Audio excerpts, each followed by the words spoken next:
Baik, assalamualaikum warahmatullahi wabarakatuh. Kembali lagi dengan saya Mutmainah. Pada kali ini, yang mana ini juga merupakan video tutorial untuk memenuhi tugas final mata kuliah Statistik Pendidikan dosen pengampu Muallim Ahmad Doni Ramadhani MPDI. Baik, langsung saja pada kali ini saya akan memberikan tutorial menggunakan aplikasi IBM SPSS Statistik untuk uji non-parametrik. Jadi uji non-parametrik ini ada 3, yakni uji Kandel-Stau, uji Fleetman, Wilcoxon, dan korelasi Rand-Spearman. Jadi apa sih uji non-parametrik itu? Nah, uji non-parametrik ialah suatu uji statistik yang tidak memerlukan adanya asumsi-asumsi mengenai sebaran populasi, sebaran data populasi.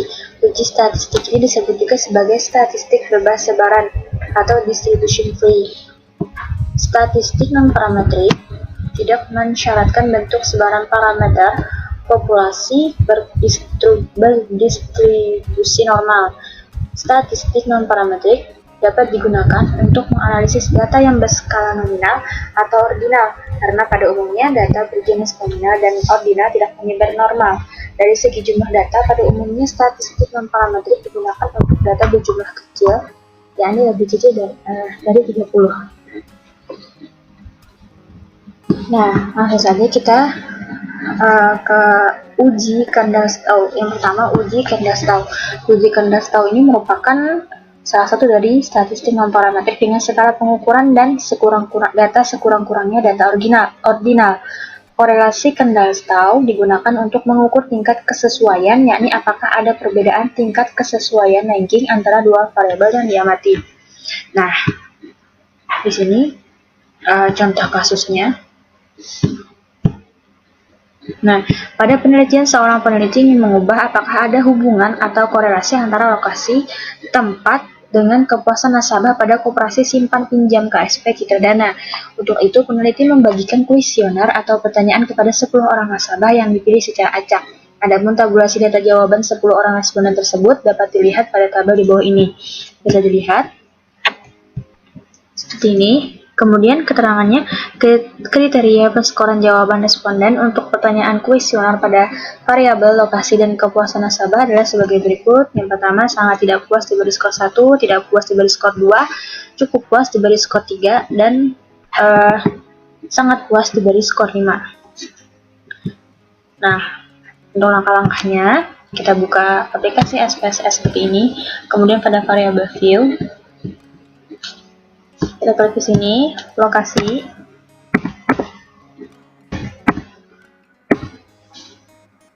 Kemudian yang kedua, kepuasan.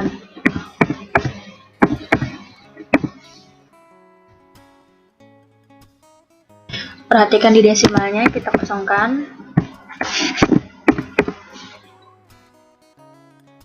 Di label, kita berikan ini.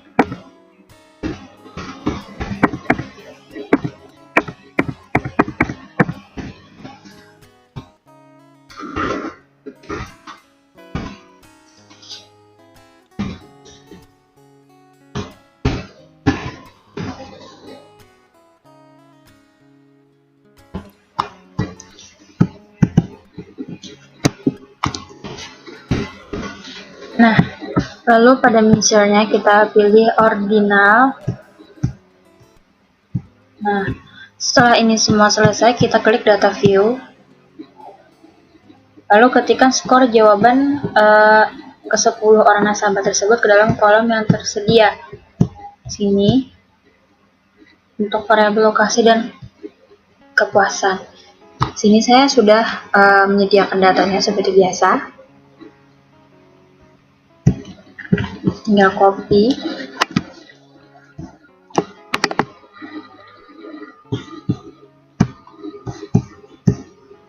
Dan ditempel di sini.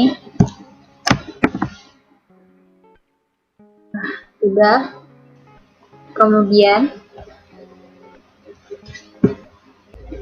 Kemudian klik analyze. pilih correlate, lalu bivariate. Nah, akan muncul kotak dialog bivariate correlation. Kemudian pindahkan variabel lokasi dan kepuasan ke kotak variables. Begini. Lalu pada bagian correlation coefficients, hilangkan tanda checklist pada person. Selanjutnya berikan tanda checklist ini kepada Kendall-Staubbe.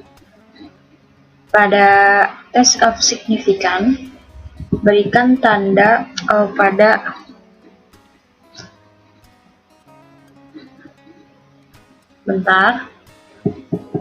pilih two-tiles, sudah di sini, sudah diberi tanda. Kemudian pada flag significant correlation dicentang seperti ini. Kemudian klik OK. Maka akan muncul seperti ini, non-parametric correlation. Nah, jadi untuk melakukan interpretasi terhadap hasil output SPSS di atas, ada beberapa cara yang perlu kita lakukan, antara lain melihat hubungan antara variabel berdasarkan nilai signifikansi. Yang kedua, melihat tingkat keeratan hubungan antara variabel. Yang ketiga, melihat arah hubungan antar variabel. Adapun interpretasi ketiga cara di atas dapat disimak penjelasan saya. Jadi, untuk melihat hubungan antar variabel berdasarkan nilai signifikan, berdasarkan output uji korelasi Kendall-Staubbe di atas, diketahui nilai signifikan two-tiles antara variabel lokasi dengan kepuasan nasabah adalah 0,013. Nih, 0,013 kurang dari 0,05. Maka dapat disimpulkan bahwa ada hubungan signifikan antara variabel lokasi dengan kepuasan nasabah. Nah, jika nilai sig two-tiles lebih besar dari 0,05, maka artinya hubungan antar variabel tidak signifikan, atau dengan kata lain, tidak ada hubungan antar variabel. Seperti itu.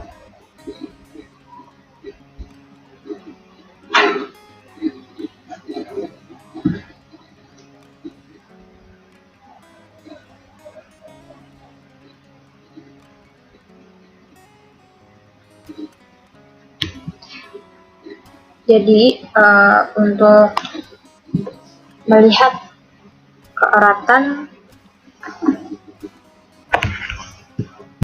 nah lalu untuk melihat keeratan hubungan antara variabel dalam korelasi Kendall-Staubbe. Untuk memaknai tingkat keeratan atau kekuatan hubungan antar variabel ini, maka terlebih dahulu kita harus mengetahui kriteria tingkat keeratan hubungan dalam analisis korelasi. Menurut Nathan Sarwono 2015-93 kriteria tingkat keeratan hubungan koefisiensi korelasi antar variabel dalam analisis korelasi dapat dikategorikan sebagai berikut. Nah, yakni yang pertama, nilai koefisiensi korelasi sebesar 0,00 sampai dengan 0,05 berarti hubungan sangat lemah. Jika nilainya 0,26 sampai dengan 0,50 artinya hubungan cukup. Apabila 0,51 sampai dengan 0,75 artinya hubungannya kuat. Dan apabila 0,76 sampai dengan 0,99 artinya hubungan sangat kuat. Dan apabila nilai koefisiensi korelasi sebesar 1,00 artinya hubungannya sempurna. Nah, berdasarkan hasil output uji korelasi ini yang di layar ini, diketahui nilai koefisiensi korelasi dengan variabel lokasi dengan kepuasan nasabah adalah sebesar 0,743. Nah, bisa dilihat 0,743. Dengan demikian, maka dapat disimpulkan bahwa hubungan antara variabel lokasi dengan kepuasan nasabah adalah kuat. Sementara tanda bintang ini menunjukkan hubungan yang terbentuk adalah signifikan pada angka signifikansi sebesar 0,05. Seperti itu. Maka jika ada dua tanda nih, apabila ada tanda bintang ini ada dua, maka artinya hubungan yang terbentuk signifikan pada angka signifikansi sebesar 0,01. Nah, kemudian Untuk melihat arah hubungan antar variabel dalam analisis korelasi, arah hubungan dilihat dari angka koefisiensi korelasi, apakah hasilnya bernilai positif atau negatif. Berdasarkan tabel output ini, diketahui koefisiensi korelasi, correlation koefisiensi antara variabel lokasi dengan kepuasan nasabah bernilai positif, yakni sebesar 0,743. Maka dapat disimpulkan bahwa ada hubungan yang positif antara variabel lokasi dengan kepuasan nasabah. Hubungan positif atau searah bermakna bahwa jika lokasi semakin nyaman atau memadai, maka kepuasan nasabah akan semakin meningkat. Mengacu pada ketiga interpretasi dalam uji korelasi Kendall di atas yang disebutkan tadi, maka kita dapat membuat sebuah kesimpulan bahwa hubungan antara lokasi dengan kepuasan nasabah pada koperasi simpan pinjam KSP Citadana adalah signifikan, kuat, dan searah. Nah, kita lanjut ke uji Friedman. Jadi, uji Friedman adalah uji non-parametrik yang digunakan untuk membandingkan 3 atau lebih sampel-sampel yang berhubungan. Tujuan melakukan uji Friedman untuk membandingkan median atau lebih populasi dengan menggunakan sampel-sampel yang berhubungan. Syaratnya, yang pertama, terdapat 3 pelakuan atau lebih yang dilakukan pada suatu grup. Yang kedua, data sampel merupakan sampel-sampel acak sederhana. Nah, langsung saja kita ke tutorial. Kita buka lembaran baru seperti ini. Nah, untuk contoh kasusnya, seorang mahasiswa lulusan gizi ingin mengetahui apakah susu bubuk merek subur gemuk benar-benar dapat meningkatkan berat badan seseorang dalam kurun waktu tertentu. Guna keperluan meneliti, maka 15 orang yang hendak melakukan program peningkatan berat badan ditimbang untuk mengetahui berat badan awal. Kemudian 15 orang tersebut diberi minum susu bubuk merek subur gemuk ini, lalu ditimbang kembali berat badannya setelah seminggu minum setelah seminggu minum, berat badan sebulan setelah minum, dan berat badan setahun setelah minum. Adapun data berat badan ke-15 orang tersebut adalah bisa dilihat. Nah, kemudian keterangannya baris pertama, responden nomor urut 1 memiliki berat badan 42,2 kg setelah seminggu meminum susu bubuk merek subur gemuk ini.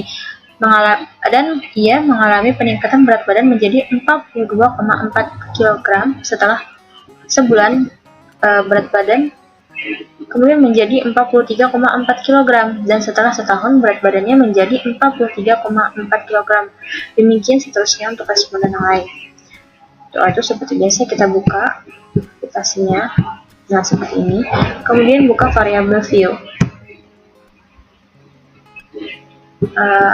Kita sini ketik awal, seminggu, sebulan, setahun. Nah, seperti itu. Kemudian untuk desimal tidak nol lagi ya, tapi diganti menjadi 1 seperti ini, 1 semuanya. Kemudian pada label ketik BB awal, berat badan awal, berat badan seminggu, berat badan sebulan, dan berat badan setahun. Lalu pada measurenya kita ganti juga menjadi scale semua seperti ini. Lalu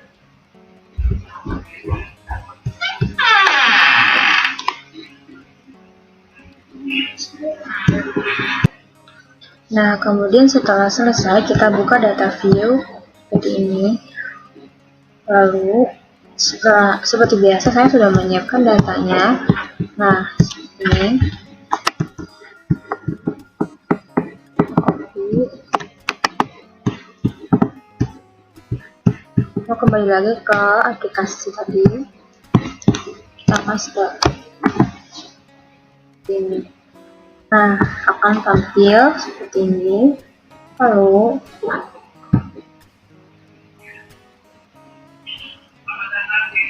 sebelumnya untuk melakukan uji normalitas, sebelumnya kita lakukan uji normalitas terlebih dahulu untuk keempat variabel ini untuk mengetahui apakah nilai standarized IC2 dari keempat variabel ini berdistribusi normal atau tidak. Jika hasilnya sama, semua data normal, maka pengujian uji Friedman untuk analisis data penelitian ini tidak tepat. Akan lebih tepat jika menggunakan statistik parametrik dengan uji repeated Mason ANOVA. Sementara jika nilai standarized residual dari salah satu atau semua variabel data tidak berdistribusi normal, maka uji Friedman dapat kita lanjutkan. Nah, untuk melakukan uji normalitas, kita klik Analyze dulu. Kemudian klik General Linear Model ya di sini. Lalu Repeated Measure. Nah, di sini. Pada tabel seperti ini.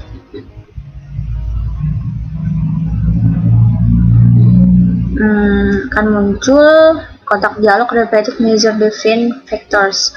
Pada bagian weighting subject factor name dan tulisan factor 1 dengan waktu.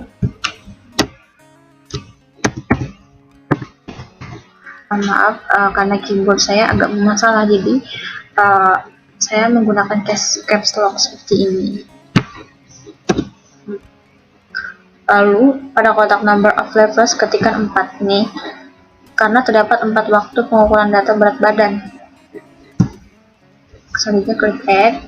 Nah, akan tampil seperti ini. Kemudian klik define, maka muncul kotak dialog repeated measure.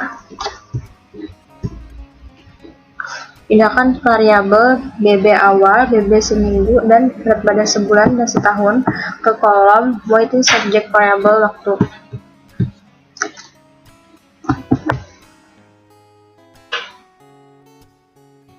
Di sini, nah, lalu klik save. Muncul kotak dialog repeated measure save. Berikan tanda centang pada standarized.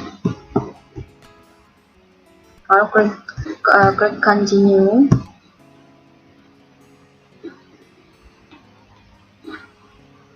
Nah, seperti ini, lalu oke. Akan keluar seperti ini. Adapun ABK output ini, selanjutnya kita buka data view tadi. Nah, akan bertambahkan seperti ini. Ada ZRE 1, 2, 3, dan 4. Kemudian, inilah yang disebut dengan nilai standarized residual. Klik menu Analyze.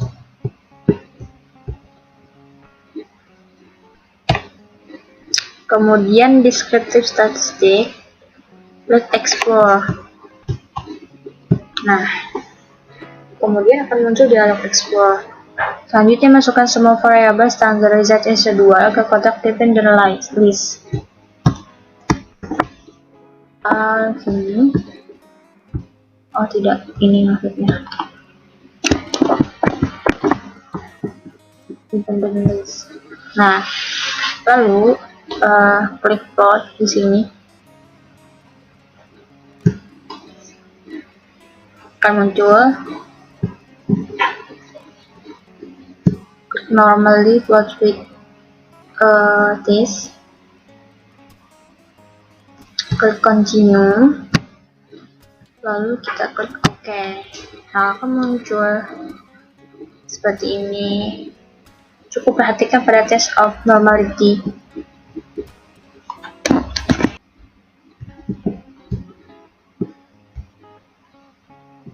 Nah, bisa dilihat ini yang perlu diperhatikan adalah ini test of normality. Yang several weight. Karena jumlah N yang dipakai dalam penelitian ini ada 15 atau ada 15, maka pengambilan keputusan untuk uji normalitas mengacu pada nilai 6 several weight. Sebaliknya, jika jumlah N lebih dari 50, maka mengacu pada nilai 6 Kolmogorov decimal 0. Berdasarkan tabel ini, 3 tahun nilai standar residual for awal, yang awal adalah 0,12. Kemudian nilai standar residual per seminggu sebesar 0,003, dan yang untuk sebulan itu 0,020.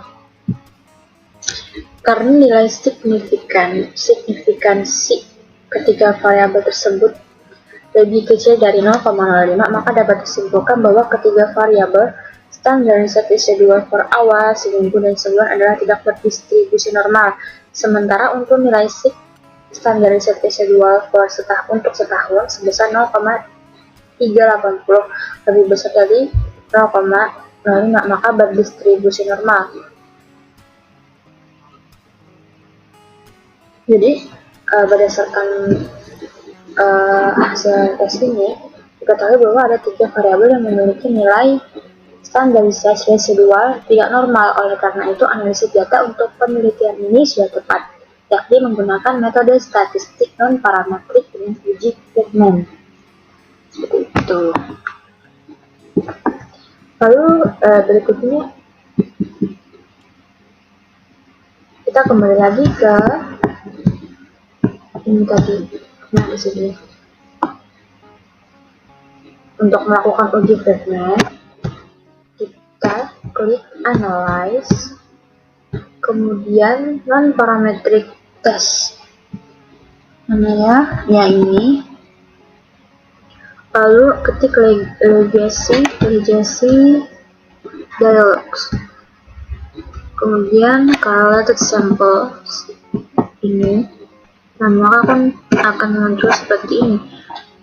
Ini yang dipindahkan cuma yang BB berat badan awal sampai setahun ke test variables seperti ini.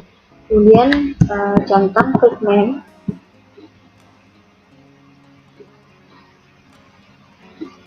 lalu statistik bagian ini. Nah, kalau seperti ini, kita centang keduanya.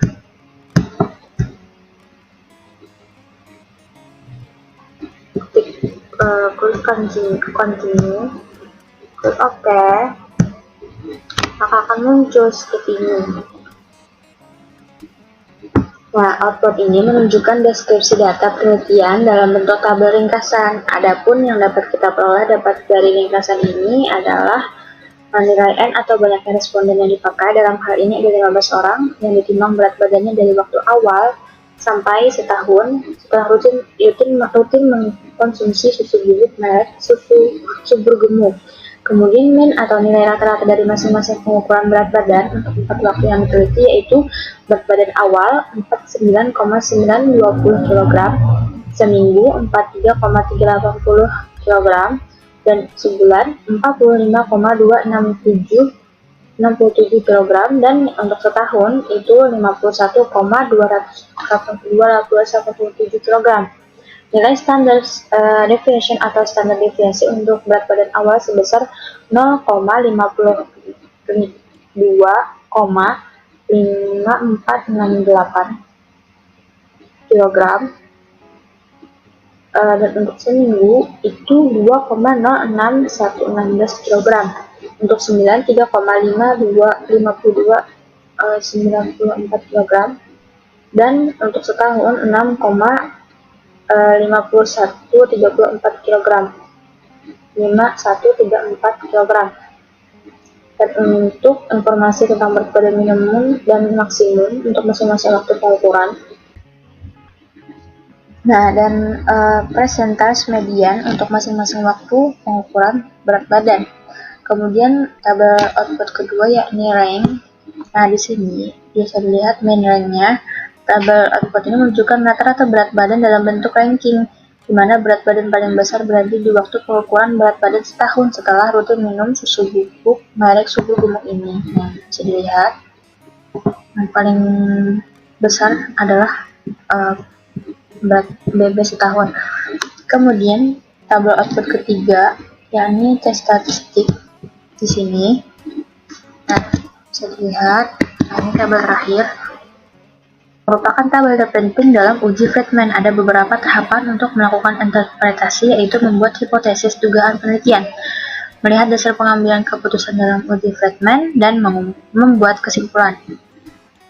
Adapun hipotesis penelitian dalam uji Friedman untuk kasus ini yakni HO tidak ada perbedaan rata-rata peningkatan berat badan pada keempat kelompok interval waktu pengukuran, dan HA ada perbedaan rata-rata peningkatan berat badan pada keempat kelompok interval pada waktu pengukuran. Seperti itu. Nah, untuk itu, dasar pengambilan keputusan dalam uji Friedman ini ada dua cara yang dapat kita gunakan, yakni yang sebagai pedoman untuk membuat keputusan dalam uji Friedman ini, yakni yang pertama melihat nilai probabilitas atau signifikansi, yakni yang pertama jika nilai signifikan lebih besar dari 0,05 maka HO diterima dan HA ditolak. Jika nilai signya lebih kecil dari 0,05 maka HO ditolak dan HA diterima. Keputusan uji hipotesisnya berdasarkan tabel output statistik tadi, diketahui nilai signifikan sebesar ini tadi, nilai signifikannya sebesar 0,000 dan itu lebih kecil dari 0,05 maka HO ditolak dan HA diterima. Atau dengan kata lain, ada perbedaan rata-rata peningkatan berat badan pada keempat kelompok interval waktu pengukuran. Dengan demikian dapat disimpulkan bahwa susu bubuk merek subur gemuk benar-benar dapat meningkatkan berat badan seseorang. Yang kedua itu membandingkan nilai chi-square hitung dengan tabel. Jika nilai chi-square hitung lebih kecil dari chi-square tabel, maka HO diterima dan HA ditolak. Jika chi-square hitung lebih besar dari chi-square tabel, maka HO ditolak dan HA diterima. Adapun pengambilan keputusannya berdasarkan tabel output tadi, diketahui nilai chi-square hitung sebesar 0,40,587. Nah, ini kan bisa dilihat. Nah, maka sementara nilai chi-square tabel adalah 7,815. Karena nilai chi-square hitung lebih besar dari chi-square tabel, maka HO ditolak dan HA diterima. Atau dengan kata lain, ada perbedaan rata-rata peningkatan berat badan pada keempat kelompok interval waktu pengukuran. Dengan demikian dapat disimpulkan bahwa susu bubuk merek subur gemuk benar-benar dapat meningkatkan berat badan seseorang. Adapun rumus mencari nilai chi-square tabel itu dapat mengacu pada nilai deviasi atau derajat kebebasan. Dari tabel output test statistik yang tadi dapat diketahui bahwa nilai derajat kebebasan adalah 3 dan tingkat signifikansi yang dipakai adalah 5% atau 0,05. Maka kita tinggal melihat saja pada distribusi nilai chi-square tabel untuk derajat kebebasannya 5%, 3 banding 0,05. Maka ditemukan nilai chi-square tabel adalah sebesar 7,815. Seperti itu. Oke, selanjutnya kita ke uji Wilcoxon, yang mana ini adalah alternatif untuk uji T-data berpasangan di Pirate, di mana pada uji Wilcoxon ini data harus dilakukan pengurutan ranking dan kemudian baru diproses. Hal ini berbeda dengan data pada uji T-Pirate yang bisa langsung diproses karena tipe data uji T-Pirate itu yang interval atau rasio. Nah, uji Wilcoxon ini juga digunakan untuk mengetahui ada tidaknya perbedaan rata-rata dua sampel yang saling berpasangan. Dalam uji ini idealnya adalah data yang berskala ordinal atau interval. Jadi langsung saja untuk contoh kasusnya. Seorang peneliti ingin mengetahui apakah terdapat pengaruh penggunaan metode pembelajaran kelompok terhadap hasil belajar matematika pada siswa SMP kelas 8A. Untuk kebutuhan data, peneliti melakukan penilaian atas hasil belajar siswa sebelum, yakni pre-test, dan sesudah post-test. Metode pembelajaran kelompok diterapkan di kelas tersebut. maka diperoleh data penelitian sebagai berikut. Bisa dilihat nih yang bertabel ini.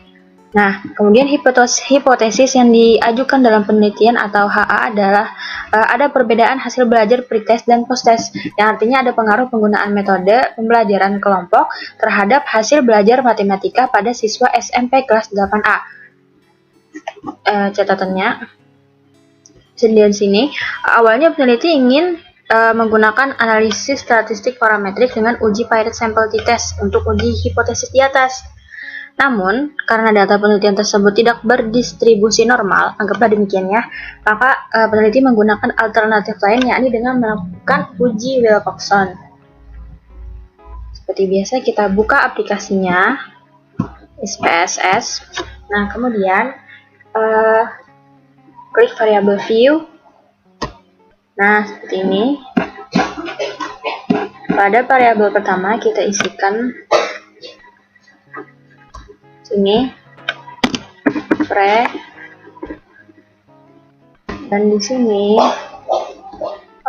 ya numerik, lalu desimal, pilih 0 ya. Kemudian di sini juga ketik post, menyesuaikan tadi pretest dan posttest, dan di sini juga diketik 0, kemudian widthnya 8, desimalnya 0, labelnya ketik pretest seperti ini. Kemudian ini, mohon maaf untuk keyboard ini, kalau tulisannya tidak sesuai dengan ejaan yang benar, yang mana seharusnya di awal kata itu harus huruf besar ya, karena keyboard saya agak bermasalah. Bisa disesuaikan saja ya. Kemudian untuk value, pilih not. Tunggu, value-nya dikosongkan saja. Kemudian untuk kolom 8, nah untuk alihnya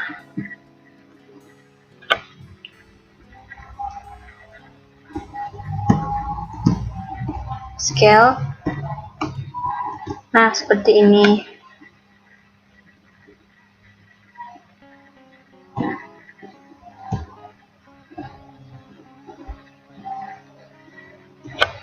Kemudian kita klik data view. Nah, kan ada hasil seperti ini. Lalu setelah penamaan variabel tadi, langkah selanjutnya kita isikan data ini. Seperti biasa, selalu sediakan datanya sebelum kita gunakan.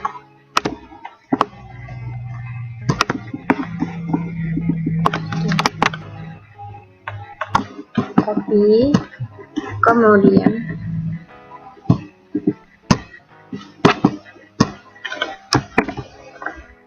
bisa?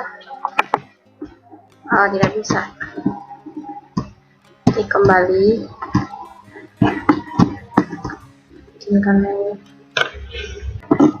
Nah, sudah bisa. Kita kasih lagi langsung.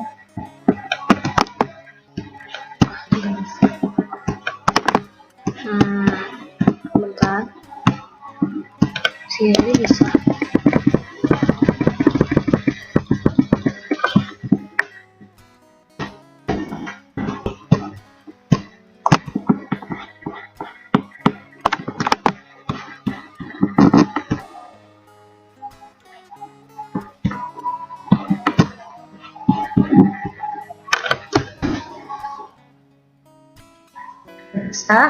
Selanjutnya kita klik analyze.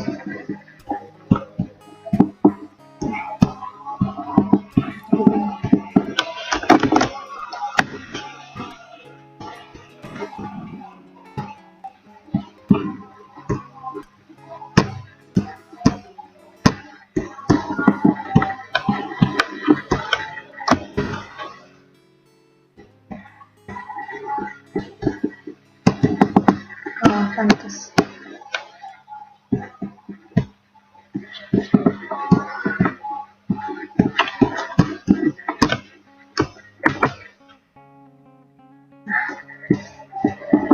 klik analyze. Lalu pilih non-parametric test. Kemudian pilih legacy dialog. Ada 2 relative sample. Akan ada seperti ini. Lalu masukkan variabel pretest dan posttest ke kotak var secara bersamaan.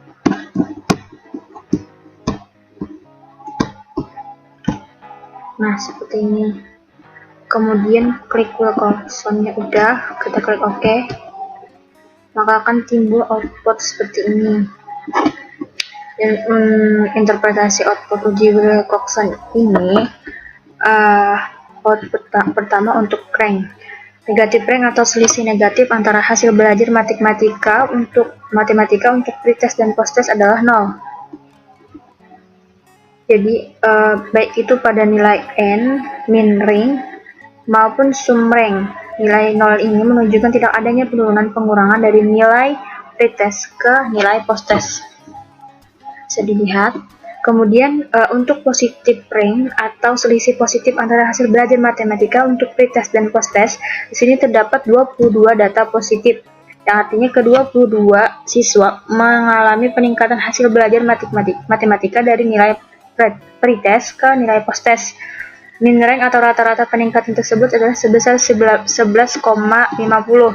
Sedangkan jumlah ranking positif atau sum of rank adalah sebesar 253,00. This adalah kesamaan nilai pretest dan posttest. Di sini nilai tes yes adalah 0. Ini 0. Sehingga dapat dikatakan bahwa tidak ada nilai yang sama antara pretest dan posttest. Dalam uji hipotesis ini kita menggunakan output SPSS yang kedua, yakni output test statistik yang ini. Sebelum masuk pada analisis terhadap hasil output ini, maka terlebih dahulu kita ketahui dasar pengambilan keputusan yang digunakan dalam uji Wilcoxon untuk kita jadikan pegangan atau pedoman. Dasar pengambilan keputusan dalam uji Wilcoxon, jika nilai sig-to-tilde-nya lebih kecil dari 0,05, maka HA diterima. Sebaliknya, jika nilai sig-to-tilde-nya lebih besar dari 0,05, maka HA ditolak. Berdasarkan output ini, diketahui sig-to-tilde-nya bernilai 0,000. Karena 0,000 lebih kecil dari 0,05, maka dapat disimpulkan bahwa HA diterima. Artinya, ada perbedaan antara hasil belajar matematika untuk pretest dan posttest, sehingga dapat disimpulkan pula bahwa ada pengaruh penggunaan metode pembelajaran kelompok terhadap hasil belajar matematika pada siswa SMP kelas 8A. Seperti itu untuk uji Wilcoxon ini.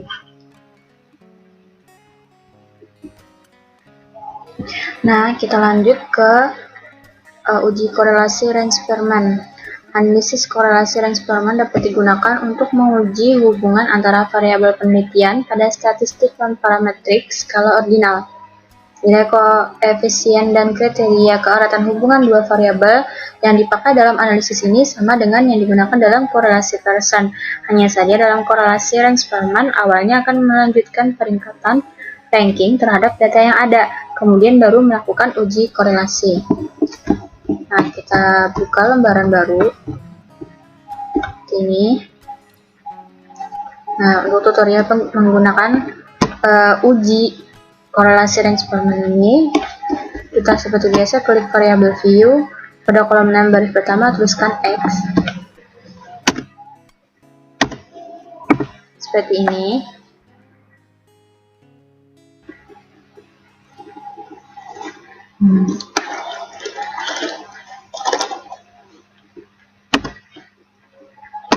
Kemudian ini Y.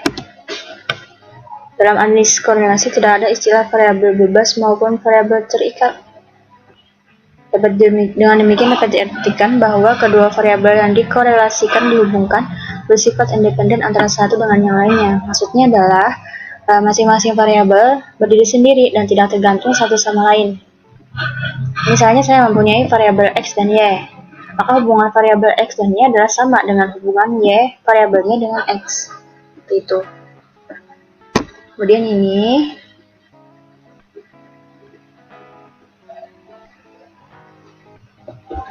di kolom desimal biarkan 2, dan di labelnya baru kita ketik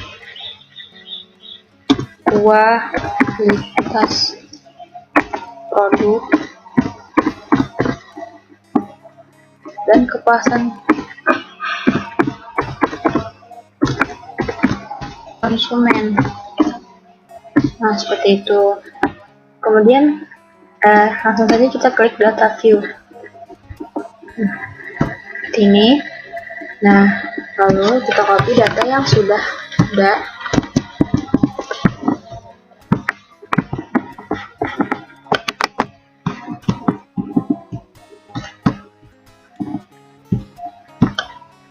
Ini. Nah, langsung saja kita paste di sini. Sudah seperti ini. Selanjutnya kita klik analyze, lalu klik correlate. Kita ke variate ini. Nah, akan muncul kotak dialog seperti ini. Langkah berikutnya adalah masukkan variabel kualitas produk dan kepuasan konsumen ke variables seperti ini. Kemudian pada bagian correlation coefficient beri tanda centang pada pilihan Spearman. Nah, seperti ini. Lalu pada bagian test of significant pilih to tiled, sudah seperti ini, dan ini juga perlu dicentang. Kemudian klik options. Nah, seperti ini. Lalu klik sudah diklik di sini. Perlu diingat exclude case pairwise. Lalu klik continue. Klik OK. Nah, akan hasilnya seperti ini. Nah, untuk interpretasi data ini, untuk melihat tingkat kekuatan keeratan hubungan variabel kualitas produk dengan kepuasan konsumen, nah dari output ini diperoleh angka koefisien korelasi sebesar 0,838 bintang-bintang nih. Artinya tingkat kepuasan hubungan korelasi antara variabel kualitas produk dengan kepuasan konsumen adalah sebesar 0,838 atau sangat kuat. Tanda bintang 2 artinya korelasi bernilai signifikan pada angka signifikansi sebesar 0,01. Kemudian melihat arah atau jenis hubungan variabel kualitas produk dengan kepuasan konsumen.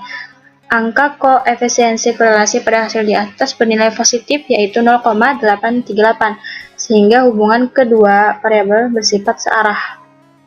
Jenis hubungan searah.